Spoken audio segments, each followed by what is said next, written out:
Sir మన భారతదేశంలో చాలా మంచి మంచి చదువుకున్న వాళ్ళు ఉద్యోగాల కోసమై, పై చదువుల కోసమై విదేశాలకు వెళ్తున్నారు సార్. అవును. ఈ విదేశాలకు వెళ్ళిన వాళ్ళలో కొంతమందే సక్సెస్ అవుతున్నారు. అసలు ఎందుకు సార్?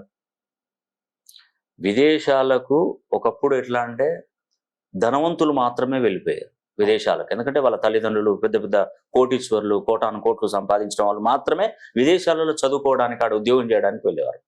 ఇప్పుడు అతి సామాన్యులు కూడా వెళ్తున్నారు. ఎలా వెళ్తున్నారంటే లోన్లు, బ్యాంక్ లోన్లు తీసుకుంటున్నారు, వెళ్ళిపోతున్నారు. బ్యాంకులు కూడా ఇవ్వడానికి సిద్ధంగా వస్తున్నాయి.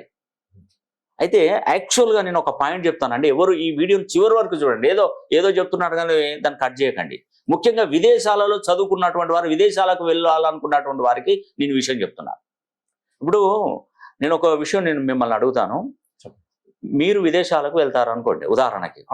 మీరు ఎవరి అనుగ్రహం అంటే ఎవరు అనుమతి తీసుకుంటారు? మీరు అంటే ఎవరిని అడిగి మీరు విదేశాలకు వెళ్ళాలనుకుంటారు? ఉదాహరణ మా తల్లిదండ్రులు. మీ తల్లిదండ్రులు. ఓకే. ఎందుకంటే మనల్ని కన్నారు కాబట్టి వాళ్ళ తల్లిదండ్రులు ఖచ్చితంగా వాళ్ళని ఇంట్లో పర్మిషన్ తీసుకొని మనం వెళ్ళాలి ఖచ్చితంగా. Okay, very good. తర్వాత ఇంకెవరి పర్మిషన్ తీసుకుంటాం? పాస్పోర్ట్, వీసా, ఎంబసీ వాళ్ళు. Very good.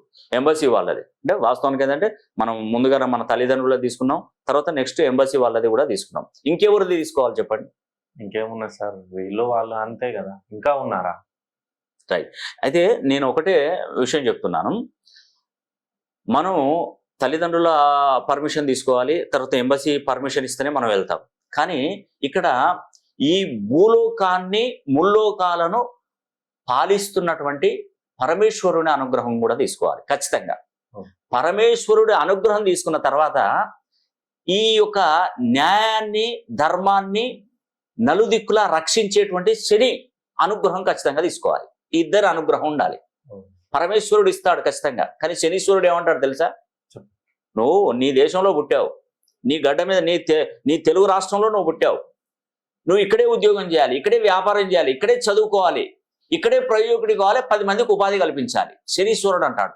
నువ్వు అక్కడికి వెళ్ళావు అనుకోండి, అసలు నేను మళ్ళీ ఎలా వెళ్ళావో అలానే బయటికి పంపిస్తాడు. ఇది ఖచ్చితంగా జరుగుతుందా? జరిగి తీరుతుంది ఖచ్చితంగా. అందుకే మనం ఏం చేయాలంటే ఫస్ట్ శనీశ్వరుడు అనుగ్రహం తీసుకోవాలి. మరి శనీశ్వరుడు అనుగ్రహం అంటే ఎల్లవేళలా ఇవ్వడు, ఖచ్చితంగా చెప్తున్నాను. ఒక టైం వచ్చినప్పుడే ఇస్తాడు. అది తన సొంత ఇంట్లో ఉన్నప్పుడు మాత్రమే. నువ్వు ఆఫీస్ పోయి కలిస్తే నేను పక్క పెడతాడు, కానీ ఇంటికి వచ్చి కలిస్తే